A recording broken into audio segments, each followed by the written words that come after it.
السلام علیکم ورحمۃ اللہ وبرکاتہ۔ اعوذ باللہ من الشیطان الرجیم، بسم اللہ الرحمن الرحیم۔ انا اعطیناک الکوثر، بے شک ہم نے آپ کو عطا کیا کوثر۔ فَصَلِّ لِرَبِّكَ وَانْحَرْ، پس تو اپنے رب کے لیے نماز پڑھ اور قربانی کر۔ اِنَّ شَانِئَكَ هُوَ الْأَبْتَرُ، یقیناً تیرا دشمن ہی لاوارث اور بے نام و نشان ہے۔ کوثر کثرت سے ہے، اس کے بہت سے معنی بیان کیے گئے ہیں۔ ابن کثیر نے خیر کثیر کے مفہوم کو ترجیح دی ہے، کیونکہ اس میں ایسا عموم ہے کہ جس میں دوسرے معنی بھی آ جاتے ہیں۔ مثلاً صحیح حدیث میں بتلایا گیا ہے کہ اس سے ایک نہر مراد ہے جو جنت میں آپ صلی اللہ علیہ وآلہ وسلم کو عطا کی جائے گی۔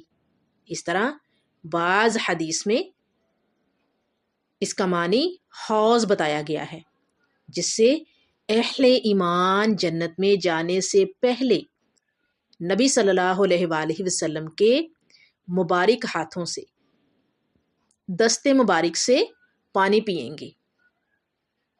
اس حوض میں بھی پانی اسی جنت والی نہر سے آ رہا ہوگا۔ اسی طرح دنیا کی فتوحات اور آپ صلی اللہ علیہ وآلہ وسلم کا ذکر اور آخرت کا اجر و ثواب، سب ہی چیزیں خیر کثیر میں آ جاتی ہیں، اور اس کا ذکر ابن کثیر میں موجود ہے۔ یعنی نماز بھی صرف اللہ کے لیے اور قربانی بھی صرف اللہ کے لیے ہے۔ مشرکین کی طرح اس میں دوسروں کو شریک نہ کرو۔ نحر سے مراد، نحر کے اصل معنی اونٹ کے حلقوم میں چھری یا نیزہ مار کر اسے ذبح کرنا ہے۔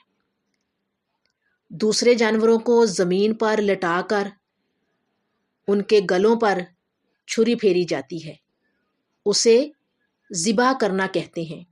لیکن یہاں نحر سے مراد مطلق قربانی ہے۔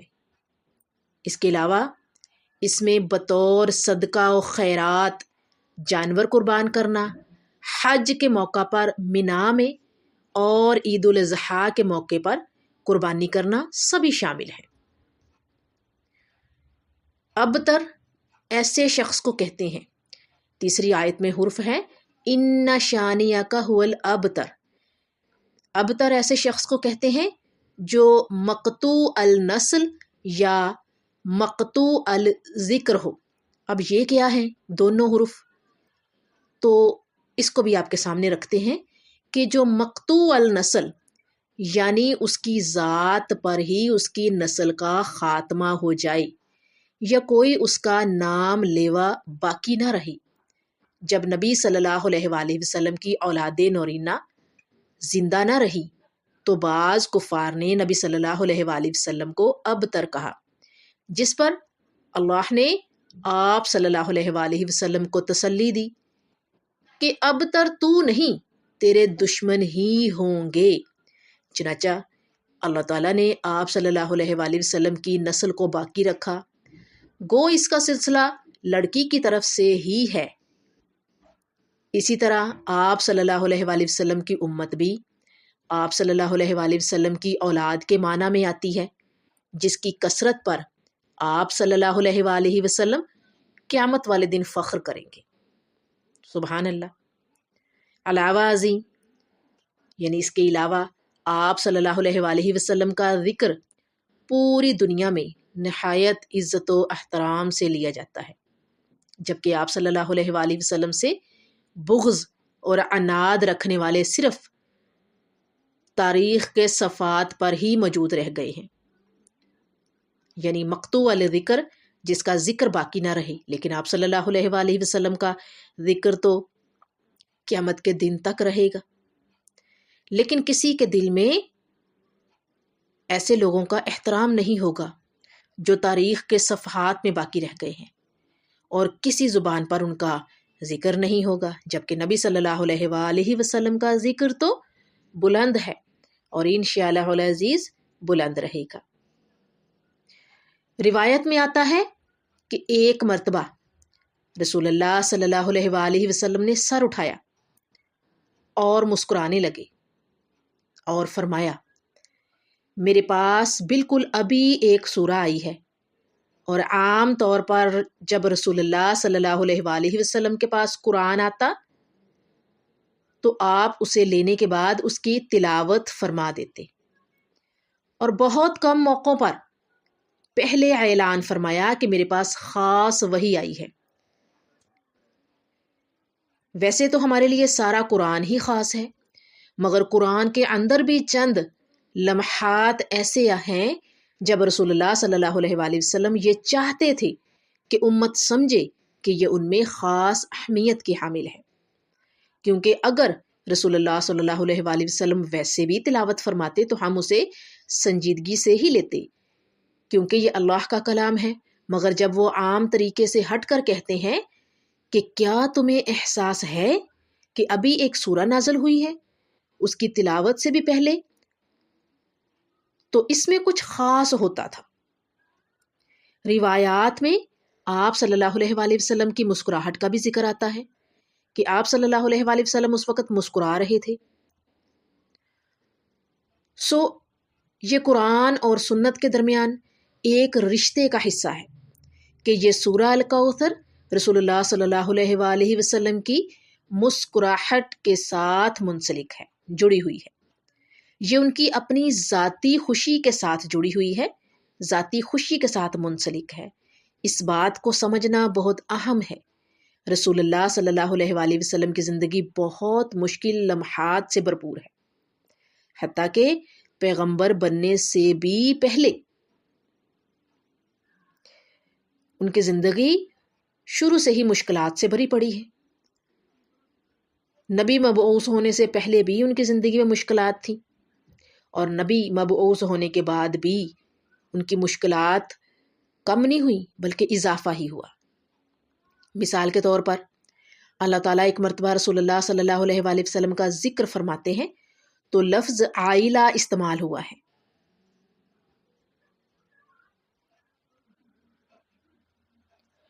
جیسے کہ ہم میں سے کئی لوگ جانتے بھی ہیں کہ عائلہ فیملی، یعنی کہ ہم سب اپنی فیملیز میں ایک دوسرے کے ساتھ جڑے ہوئے ہیں، ہم سب کو فیملی کی ضرورت ہوتی ہے۔ اسی طرح سے آپ کو کسی کی ضرورت ہے۔ جب آپ کسی پر تکیہ کریں مایوس کن حالات میں، جیسے بچہ امید سے بالکل خالی ہو کر ماں کی طرف دوڑتا ہے، تو اس مقام پر وہ اس کی عائلہ ہیں، اور گھر کے ایک سربراہ کی حیثیت سے آپ کے باقی خاندان کے لیے آپ کی عائلہ ہیں، کیونکہ وہ آپ کی طرف رجوع کرتے ہیں، انہیں آپ کی ضرورت ہے۔ تو یہاں اللہ تعالیٰ ایسے شخص کے بارے میں بیان کرتے ہیں جو ضرورت مند ہے۔ جو شخص ضرورت مند ہے وہ عائل کہلاتا ہے، اور اس صورت میں رسول اللہ صلی اللہ علیہ وآلہ وسلم کو ایسے شخص کے طور پر بتایا ہے۔ یعنی آپ امید سے خالی، مایوس کن، ضرورت مند ہیں، ضرورت میں ہیں۔ دوسرے لفظوں میں ایک بچے کو اپنے باپ کی ضرورت ہوتی ہے، ایسے ہی اپنی ماں کی بھی، مگر وہ اپنے باپ کو جان بھی نہیں پاتا اور کھو دیتا ہے، اور اول عمری میں ہی اپنی ماں کو بھی کھو دیتا ہے، اور پھر دادا کو بھی، جو اسے اپنے بیٹوں کی طرح چاہتے تھے۔ جس وقت انہیں ابو طالب کی سب سے زیادہ ضرورت ہے وہ بھی دنیا سے کوچ فرما جاتے ہیں، اور پھر قریش کی طرف سے بیر بڑھتا ہی جا رہا ہے، تو وہ ضرورت کے وقت حضرت خدیجہ رضی اللہ تعالیٰ عنہا کی طرف رجوع فرماتے ہیں، وہ بھی دنیا سے رخصت ہو جاتی ہیں، وہ مسلسل ضرورت کے حالات میں اکیلے چھوڑ دیے جاتے ہیں۔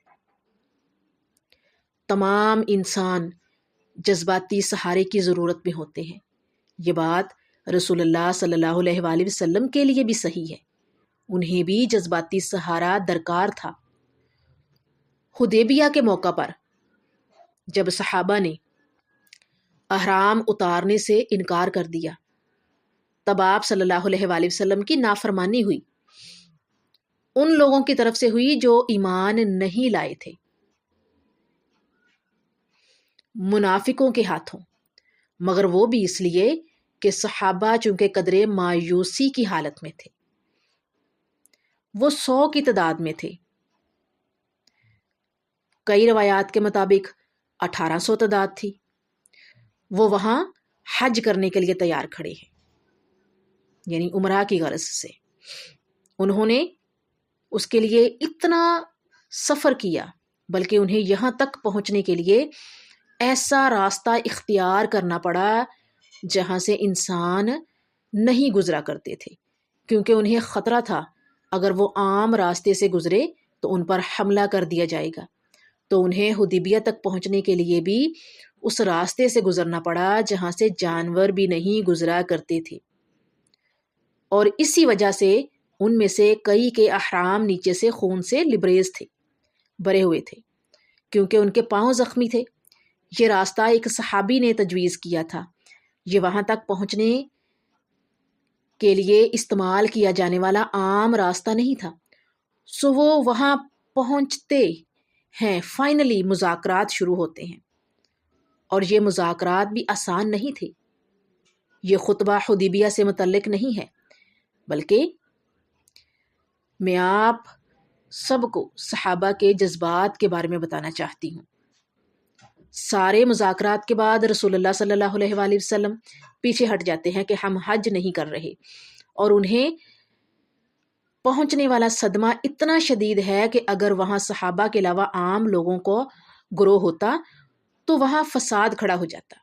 آپ تصور کر سکتے ہیں، آپ نے اپنے حج کے لیے پیسے دیے، احرام خریدا، گھر والوں کو خیر آباد کہا، معذرت کی سب سے، 3 فلائٹس لے کر جدہ پہنچے، اور پاسپورٹ آفس پہ آپ کو آدمی کہتا ہے